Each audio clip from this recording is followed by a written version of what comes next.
Oke, bismillahirrahmanirrahim. Assalamualaikum warahmatullahi wabarakatuh. Mahasiswa angkatan 2019 yang mengikuti mata kuliah Kimia Koordinasi bersama Ibu. Alhamdulillahirrabbilalamin, pada kesempatan kali ini kita sudah masuk ke pertemuan 13. Dalam arti kita akan membahas tentang teori ikatan senyawa kompleks selanjutnya. Setelah kemarin kita membahas teori ikatan valensi, hari ini kita akan membahas tentang teori medan kristal atau teori medan ligan. Evaluasinya hasil latihan dari pertemuan kemarin yang teori ikatan valensi, mayoritas mahasiswa sudah bisa membuat hibridisasi, menentukan bentuk molekul dan sifat kemagnetan. Cuman ada beberapa soal yang mayoritas keliru mengisinya gitu. Mungkin karena kurang paham di soal tersebut. Jadi nanti Ibu akan membahas tutorial materi latihan pertemuan 13 beserta pembahasan yang tadi yang banyak keliru di pertemuan 12. Oke. Di pertemuan 13 berarti kita masih tersisa pertemuan 14 dan 15.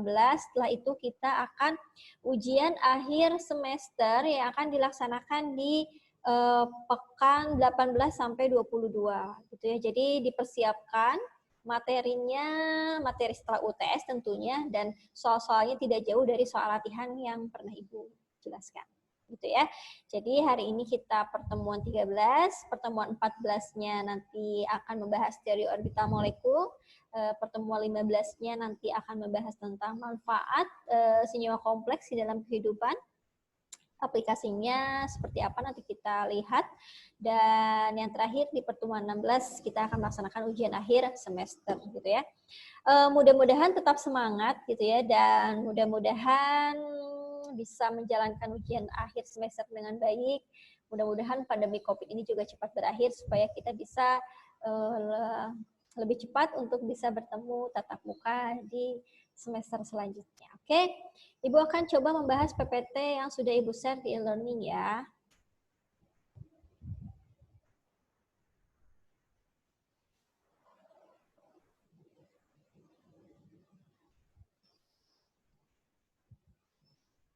Oke. Sudah ya? Sudah. Terlihat PPT-nya?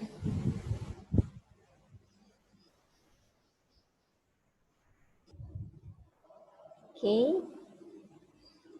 Kita lihat. Coba di slide show-kan dulu sebentar.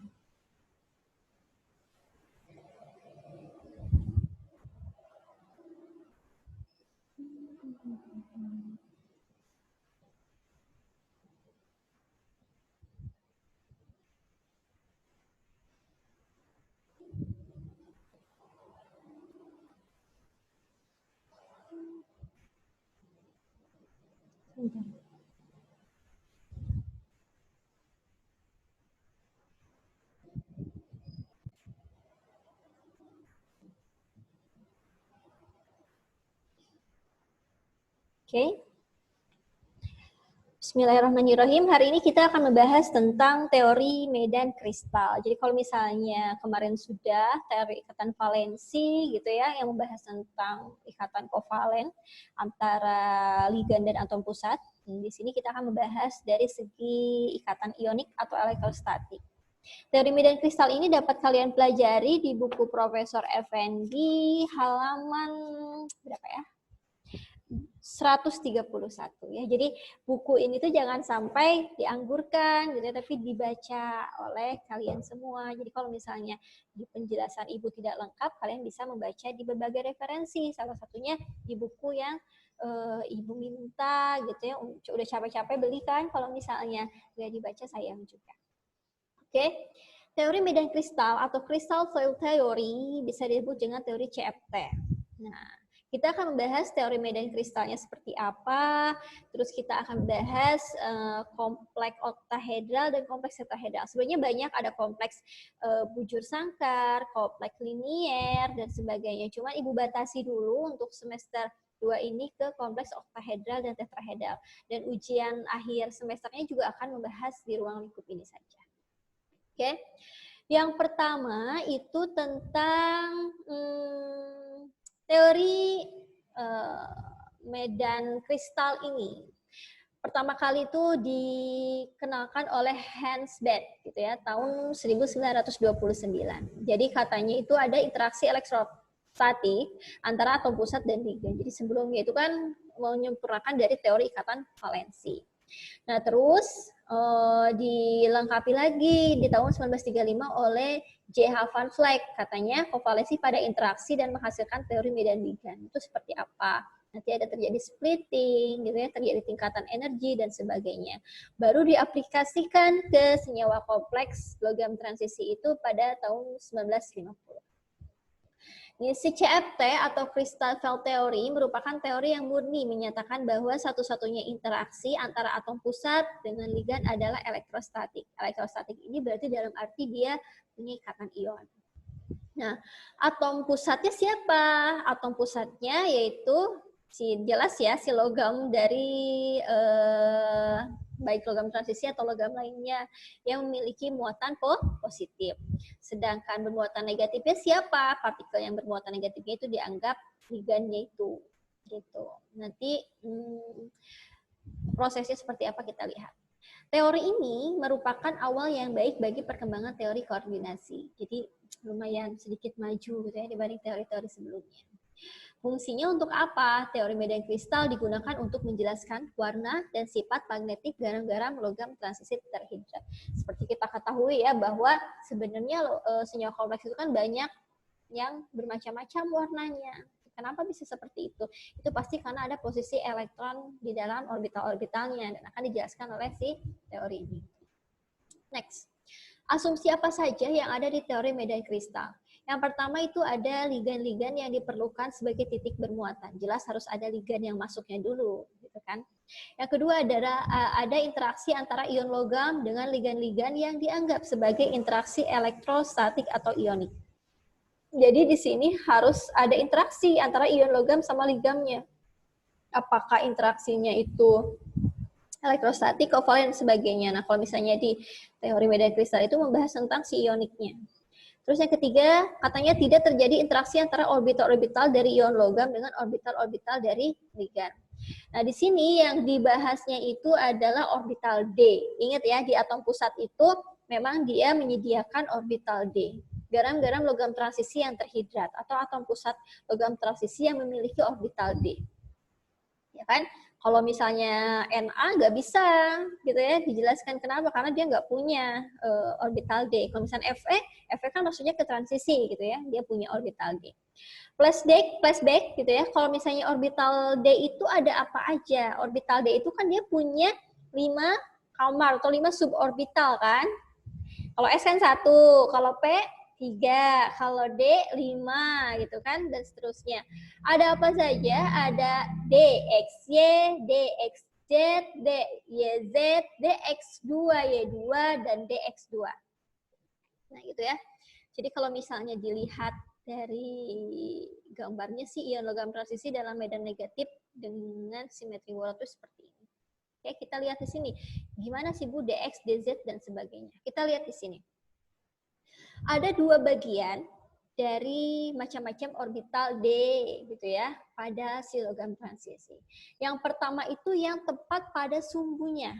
Gitu ya. Jadi yang tepat berada pada garis itu cuma 2, disebutnya EG. Gitu ya. Disebutnya EG. Yang pertama itu ada si DX2Y2. Maksudnya apa? Dia tepat garis lurus gitu ya pada si sumbunya X2 gitu ya dan Y2. Paham ya kalau seperti ini si orbitalnya DX2Y2. Terus yang kedua ada yang tepat pada sumbu Z saja. Nah di sini tuh ada cuping ya, cupingnya sebenarnya besar menutupi semuanya, cuman kalau digambarkan seperti ini kesannya kecil. Gitu ya. Jadi ini ada Z ke atas, ada Z ke bawah, tepat pada sumbu dan garisnya itu disebut dengan DZ kuadrat. Nah, itu yang tepat pada sumbu. Ada juga tipe orbital D yang kedua. Nah, ini kalau tipe orbital D yang kedua itu di antara koordinat Jadi tidak tepat terhadap garis sumbunya. Jadi di antara koordinat. Itu ada 3. Yang pertama ada DXY. Kita lihat antara X sama antara Y. Ini kan? Di antara koordinatnya. Ini kan titik temunya nih. Ada juga DXZ. Yaitu kalau DXZ itu gimana? Kalau di sini Z, itu umpamanya di sini X, berarti di antara X sama Z.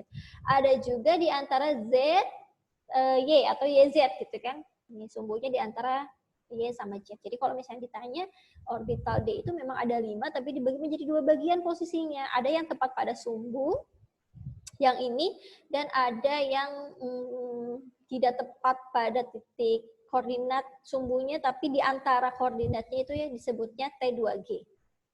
Paham ya? Oke, next ya. Nah, ingat ya, teori medan ligan itu membahas tentang orbital D. Jadi kelima,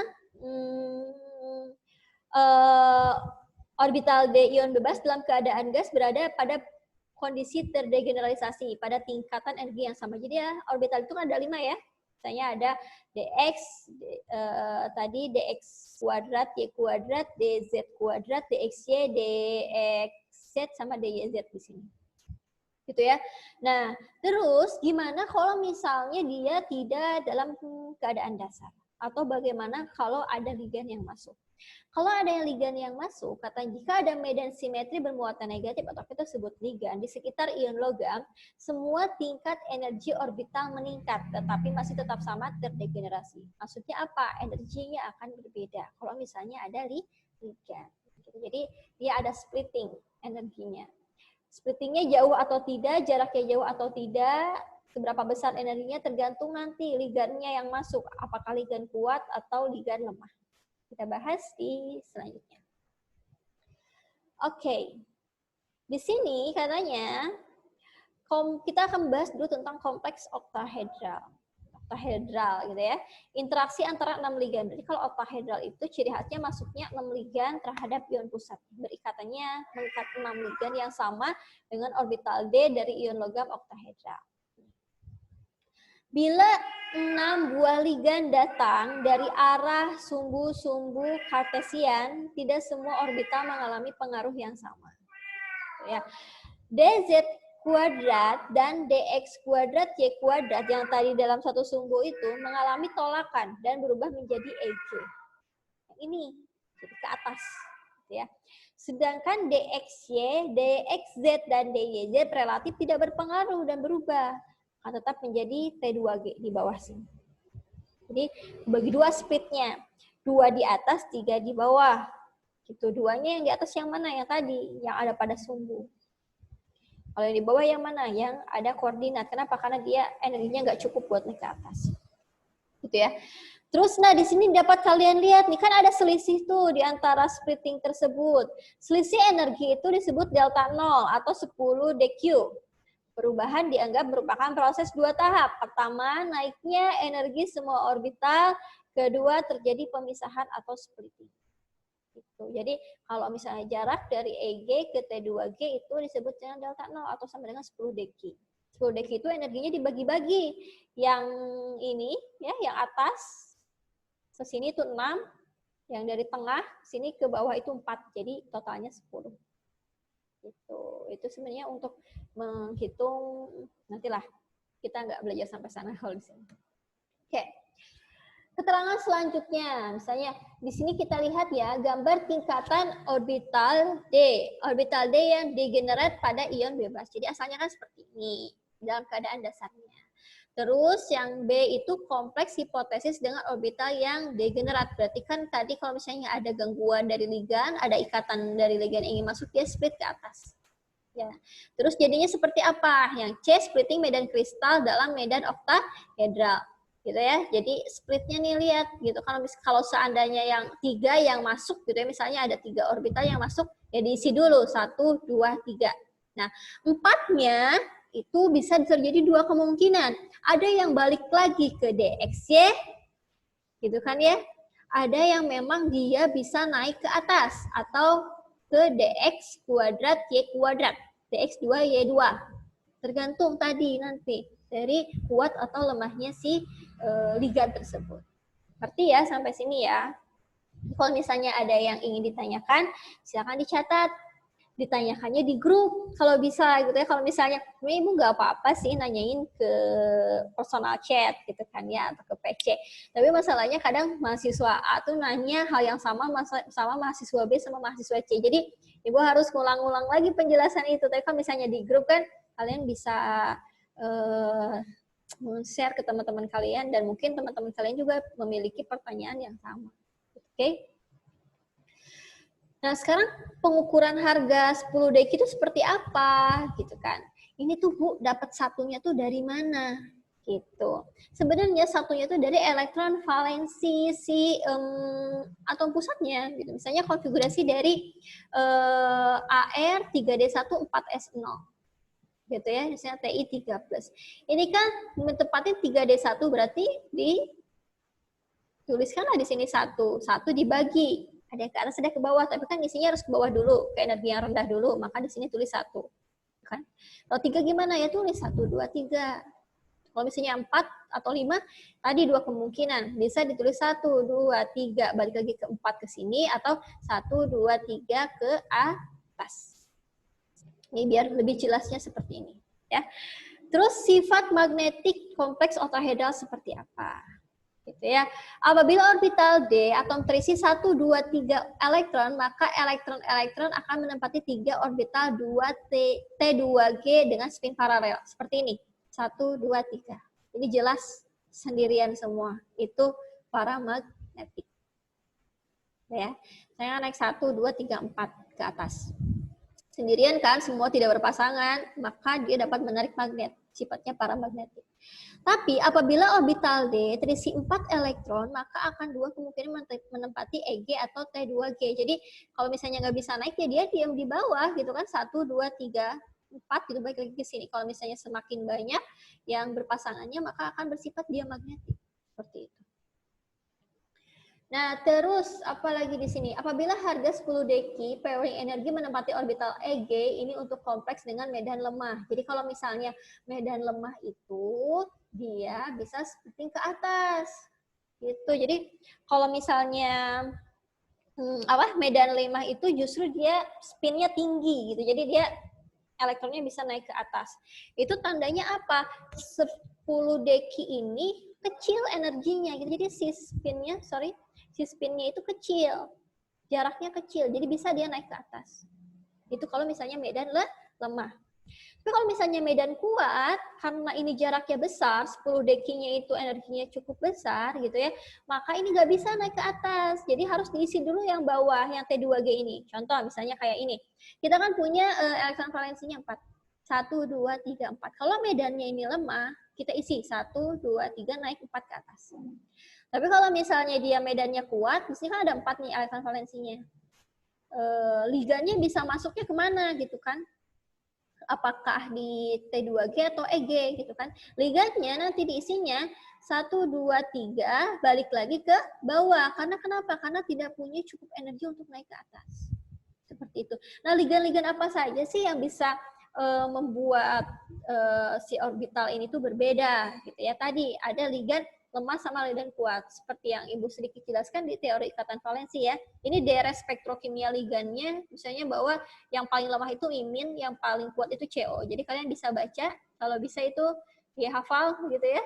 Tapi kalau enggak juga enggak apa-apa. Yang jelas harus paham dan tahu mana ligan lemah dan ligan kuat. Kalau H2O itu gimana? Kalau misalnya dari sebelum H2O itu disebutnya ligan lemah. Dari setelah H2O bisa disebut ligan kuat. Tapi kalau H2O sendiri itu digolongkan masih ke ligan yang lemah. Seperti itu. Nanti dibaca-baca lagi buku referensinya ya.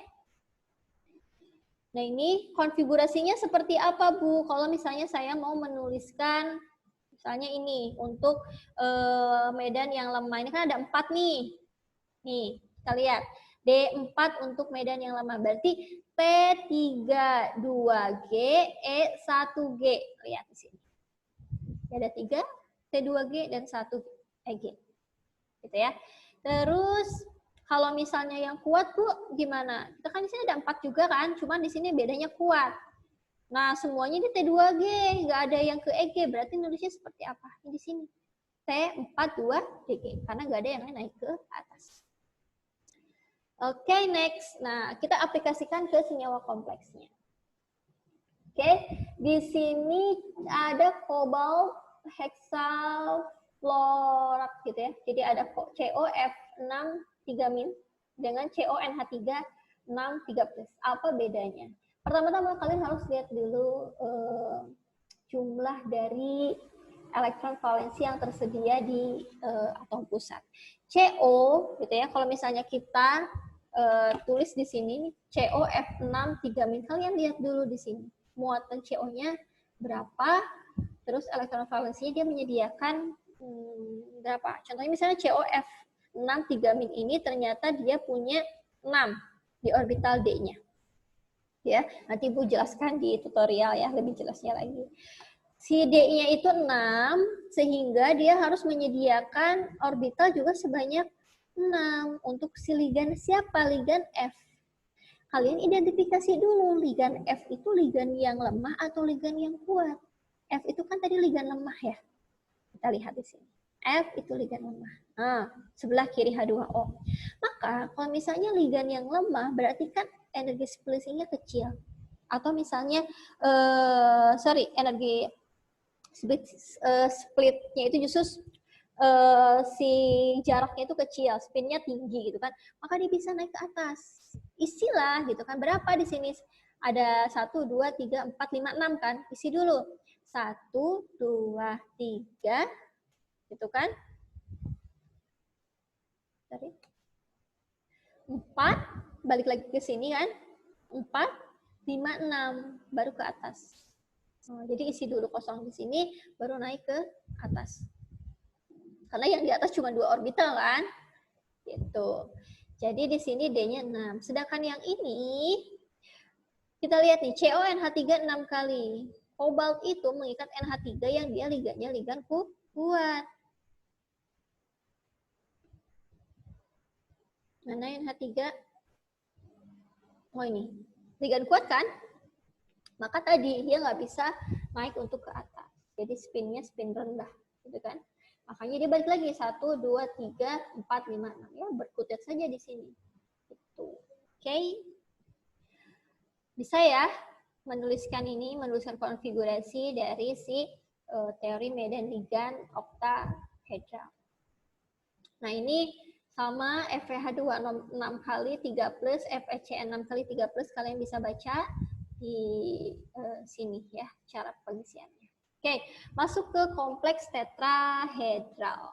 Nah, kalau misalnya tadi oktahedral itu kan mengikat 6 ligan ya. Kalau misalnya tetra biasanya mengikat 4 ligan. Nih. Pada kompleks tetrahedral, 4 ligan mendekati atom pusat melalui pojok kubus. Jadi dari pojok-pojoknya tuh, dari sini, dari yang sumbu yang ini sama yang ini. Sehingga interaksi ligan dengan orbital L lebih kuat dibandingkan orbital T2. Jadi DE-nya itu lebih kuat.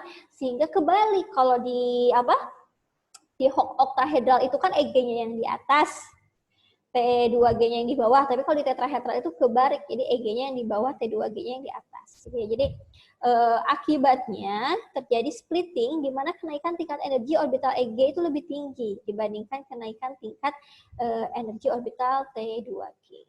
Seperti itu. Ya. Oke, di sini katanya karena interaksi tidak langsung antara 4 ligan dengan orbital-orbital D atom pusat menyebabkan medan tetrahedral yang dihasilkan merupakan medan yang lemah. Jadi kalau tetrahedral itu biasanya medannya medan lemah. Jadi kalau medan lemah itu bisa naik ke atas karena spinnya itu tinggi. Jadi jaraknya juga rendah. Contoh misalnya kita punya FeCl4 2-. Hitung dulu Fl-nya punya menyediakan berapa orbital. Harus menyediakan berapa orbital. Gitu kan. Si Fe-nya sendiri dia punya sisa elektron valensi sebanyak 1, 2, 3, 4, 5, 6. Gitu kan. Harus nyediain 4 buat si ligan. Maka 6 ini dibagi gitu ya. 2 dulu kan di bawah kan, kebalik kan, 1, 2, 3 gitu kan, baru ke atas 4, 5, 6. Kebalikannya. Seperti itu. Jadi ion FeCl2- ini berbentuk tetrahedral, sifatnya paramagnetik. Kenapa ya? Karena banyak yang sendirian, yang tidak berpasangan. Seperti itu. Itu yang harus dikuasain salah satunya buat nanti di ujian akhir semester. Nanti kita latihan lah ya biar lebih jelas lagi bagaimana cara menyelesaikan latihan-latihan di teori medan kristal ini. Nah, terus pertanyaannya, faktor apa saja sih yang mempengaruhi kekuatan medan kristal?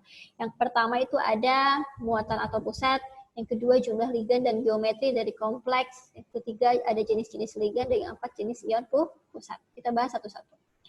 Jadi kalau muatan atom pusat, bertambahnya muatan atom pusat akan menyebabkan daya tarik elektrostatik antara atom pusat dengan ligan itu semakin kuat.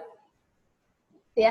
Jadi kalau misalnya di sini kita lihat ya, atom pusatnya muatannya 2+ ya, akan menarik 1000 cm gitu ya. Sedangkan kalau Fe3+ berusaha pertemuan -1 ini, Fe3+ ini lebih besar lagi daya tarik elektrostatiknya. Ya kalau misalnya kata ion kan sebenarnya bukan serah terima elektron ya. Ingat ya, yang miskonsepsi itu. Jadi kata ion itu karena adanya daya tarik elektrostatik gitu kan antara si muatan positif dan muatan negatif. Jadi kesimpulannya muatan tinggi, maka interaksi antara ligan dengan orbital D atom pusat semakin kuat. Oke. Terus jumlah ligan dan geometri kompleks. Semakin banyak jumlah ligan yang terikat pada atom pusat, maka medan kristal yang timbul makin kuat dan harga 10 deki makin besar. Jadi jumlah ligannya juga mempengaruhi. Contohnya di sini harga energinya ya. Kalau TI yang mengikat H2O-nya 4, berarti dia cuma 9.000. Tapi kalau misalnya TI H2O-nya 6 itu 20.300. Jadi kan, jadi makin banyak ligan yang diikat itu makin besar makin besar harga si dekinya itu. Oke, terus jenis-jenis ligan. Ligan-ligan yang berbeda akan menghasilkan kekuatan medan kristal yang berbeda pula. Jelas ya tadi ligan itu mau kuat mau lemah itu menghasilkan suatu splitting yang berbeda, menghasilkan suatu energi yang berbeda. Jadi karenanya semakin keras suatu ligan interaksi elektrostatik dengan orbital D atom pusat semakin kuat, sehingga medan kristal yang akan ditimbulkan akan makin kuat. Terus jenis ion pusat. Dalam satu golongan untuk ion-ion dengan muatan yang sama, kekuatan medan yang timbul akibat interaksi antara ion pusat dengan ligan-ligan yang sama bertambah dengan bertambahnya periode. Hal ini disebabkan karena dalam satu golongan dari atas ke bawah terjadi kenaikan muatan inti efektif dengan bertambahnya periode. Jadi ini termasuk ke golongan sama si periodenya, berpengaruh juga terhadap medan kristalnya. Nah, tadi seperti yang dijelaskan bahwa ternyata teori medan kristal ini dia berpengaruh terhadap warna.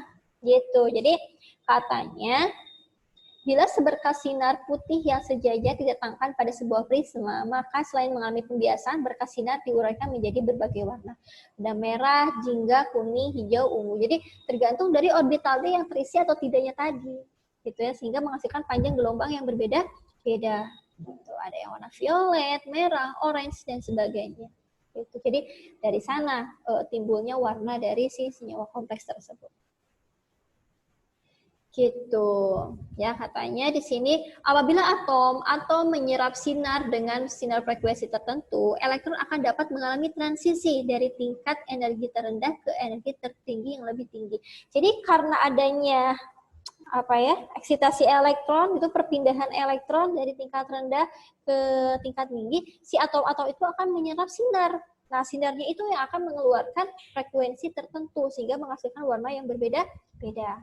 Jadi warna yang tampak pada suatu kompleks merupakan warna komplementer dari warna-warna yang diserap oleh kompleks tersebut. Contoh misalnya Ti H2O 6x3+, berwarna violet. Itu seperti keunguan gitu ya. Karena ion tersebut menyerap warna kuning sampai hijau dari spektrum sinar tampak. Jadi kan kalau misalkan warna yang diserap sama warna yang dipantulkan itu ada kayak bertolak belakang gitu warnanya. Jadi bukan berarti warna yang diserap itu kuning gitu ya, yang dipantulkannya akan kuning juga, tidak. Gitu ya. Jadi ada memang garis warna tersendiri di sana. Nih, suatu kompleks dapat menunjukkan salah satu warna komplementer apabila atom pusatnya memiliki orbital D yang belum terisi penuh elektron. Jadi kalau misalnya selain sifat magnetik dan paramagnetik tadi ya, daya tarik magnetik, dia juga bisa memberikan efek warna. Jadi kalau misalnya orbital D-nya ada yang terisi, ada yang belum terisi penuh elektron, maka dia berpotensi untuk menunjukkan salah satu warna gitu. Jadi kalau misalnya terisi penuh gimana Bu? Nah itu sulit untuk menunjukkan warnanya seperti apa. Terus orbital D yang terisi penuh elektron memungkinkan untuk terjadinya elektron dari satu orbital D dengan tingkat yang rendah ke orbital D lain dengan tingkat orbital yang tinggi. Ini jelas ya. Terus kompleks tetrahedral transisi elektron orbitalnya T2G ke orbital EG. Jadi tadi kan di bawah ke atas, T2G-nya di bawah, orbitalnya EG-nya ke atas. Sedangkan kompleks tetrahedral transisi elektronnya kebalikan dari orbital E ke orbital T2. Ya, warna suatu kompleks tergantung pada kekuatan medan kristal. Makin kuat medan, maka warna semakin pucat. Sedangkan medan lemah, warna semakin gelap. Jadi kalau misalnya medan ligannya itu kuat, gitu ya, warnanya akan terlihat terang gitu. Tapi kalau misalnya medannya lemah, gitu ya, warnanya itu akan redup. Seperti itu. Ini the last ya. Terakhir tentang kelemahan teori medan kristal. Yang pertama, medan yang ditimbulkan oleh ligan negatif harusnya lebih kuat dibandingkan dengan medan yang ditimbulkan oleh ligan netral. Harusnya seperti itu idealnya. Tapi kalau di medan kristal dia nggak bisa nentuin, gitu ya, malah kebalikannya. Dua, ligan yang memiliki momen dipol lebih besar seharusnya menimbulkan medan yang lebih kuat dibandingkan dengan ligan yang momen dipolnya lebih kecil. Iyalah, kan makin besar momen dipol biasanya kekuatan ioniknya semakin kuat ya. Seperti itu.